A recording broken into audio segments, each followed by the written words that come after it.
Hello there, people of the internet. I'm going through reviewing some of the different kinds of ammo that I have, just that I've acquired over the years.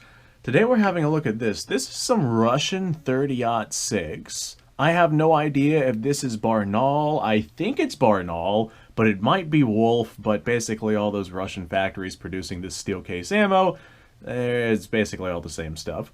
So headspace, we got 30-06 spring SPRG, and then some sort of factory stamp up there at the top that I can't quite see because the lacquer is kind of heavy on this thing. Russian 30-06, for whatever reason, it does have a belt on it. Whenever I shoot Russian 30-06, that belt kind of goes away, so I don't really know why that's there. Might be a gas seal sort of thing, might be because it's steel case, I'm not 100% certain, but it is there. So these, I'm fairly certain, are Berdan primed, and they are steel case. They should be non-corrosive, but good luck reloading these things. Our primer is lacquer sealed. I think it does have a really pretty red lacquer on it. So all that being said, I think that's all we can see on those cases. Let's go ahead, pour some powder out here, and we'll have a look at the powder that is used in this cartridge. I have no idea what the bullet size is.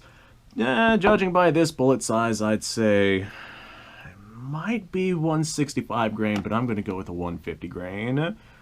Alright, this is definitely a stick powder, which is pretty indicative of what you would find on these Russian 30-06 rounds.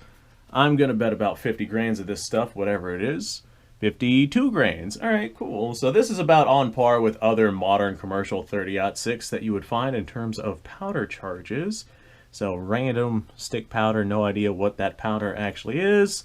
Let's go ahead and reset this. Perfect. And place our projectile there. Yeah, 169 grains, so a 170 grain bullet. I'm betting that's probably what it says on the package. So 169, 170 grain bullet with 52 grains of whatever powder this right here is. This ought to be some pretty good spicy 30-06. I have no idea what the jackets are made of. I'm sure there's some kind of alloy. Typically these cheap steel case Russian, this cheap steel case Russian ammunition, they have like an alloy jacket on whatever it is that they have. And those alloys tend to be a little harder than just a copper jacket, and that tends to lead itself to not very good accuracy. All that being said, I'm going to go ahead and put this, cartridge back together. Can't really do that on YouTube. YouTube reviewer, take note how I'm not breaking your rules right now. So I'm going to put all this back together. We're going to take this to the range and see how well it shoots, if it goes bang, etc., etc. All right, continuing ammo evaluations. This is Russian 30-06. I'm not sure if it's Wolf or Barnaul. I don't think it's tool ammo because it's got a green lacquer on it. But it's Russian 30-06. It's got a belt on it. I'm going to go with probably Wolf. It might be Barnaul, though. I'm sure this stuff's going to fire fine. It's modern made on the commercial market. I'm pretty sure that it is Berdan Prime, which means that you would not be able to reload it. So I don't really plan on reloading this stuff anyway. It is steel case. We're going to go ahead, set up at about 50 yards, send some lead down range, see if it goes off, see what kind of accuracy it is that we're getting. Since this is modern made commercial ammo, you're probably going to be looking at a 150 grain bullet moving at about 3,000 feet per second, somewhere around that ballpark. I got a chronograph, but it didn't come with shims, so we're not going to be able to mount that to our rifle, and today is testing day, so that's just the deal that we've been dealt. So no testing velocities for us, but we can test accuracy, and we can see if this stuff actually goes off. So we're going to sit down, firing it from my 1917 Sporterized Enfield. Got a full-length barrel, and it's got a 1 in 10 twist, so it should be able to stabilize basically anything. All right, time to have a seat at the very safe and not at all sketchy shooting table here. All right, survey says here's our first round fired.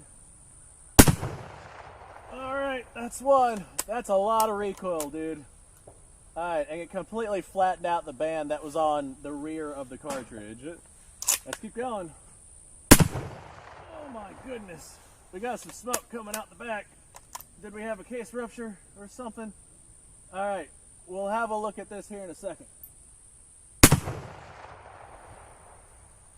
All right, survey says, I'm gonna go and adjust my camera angle here. Survey says I hate getting hot gas back in my face. So one of these, the primer's actually like ruptured and we got some hot gas sprayed right back in my face. And as a result, my last shot, I think that I pulled that one somewhere. We'll have a look at the target here in a second to confirm. But these are definitely overpressured. The primers on them are just completely flattened out. And this one right here actually blew out around the primer pocket itself. And I got some backlash with that one. So let me go grab our target. We'll have a look at that. And I don't know. I got no idea what I'm going to do with these steel cases. I'll figure out something. All right. Here's our rounds. Right here's the one that I pulled with that second case rupture. I got hot gas in my face. And man, that sucked, dude. It hit me hard. So we're not going to count this round. We got 2 rounds right there. That's some pretty good accuracy with what we see right there. That third round, we're not going to count that one. Like I said, I definitely way pulled that one just from the ammunition and my fear of hot gas in my face. So this right here is probably about a 1/2 inch spread if we're looking at those 2 right there, which are the ones that I actually took aim with and fired. So this ammo has potential to be quite accurate. That tells me it probably is Barnaul. If I were to take this stuff out and actually use it, I would absolutely undercharge it by probably, with the overpressure we're seeing, I'd undercharge it by about 10%. And that should give us about the results that we're looking for.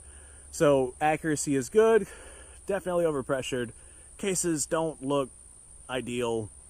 Like, you get what you pay for, I guess, and this is definitely the cheaply made Russian surplus stuff. So thanks for watching, appreciate your time. Like, subscribe, share, description below is a link to all sorts of stuff. Go check it out. You guys go off, have yourself a fantastic day.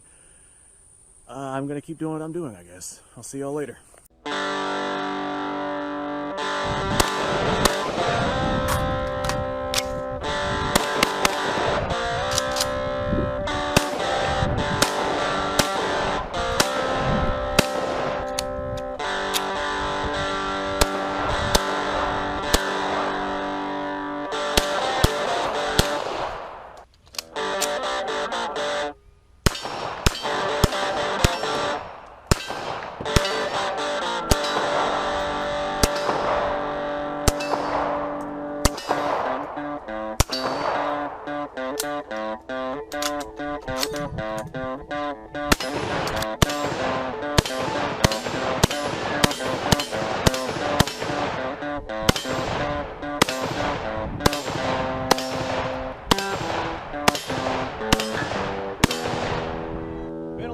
Since I've done this.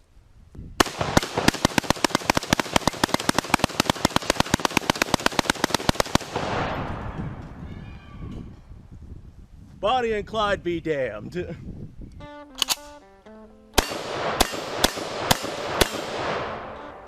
Poor man's Garrett.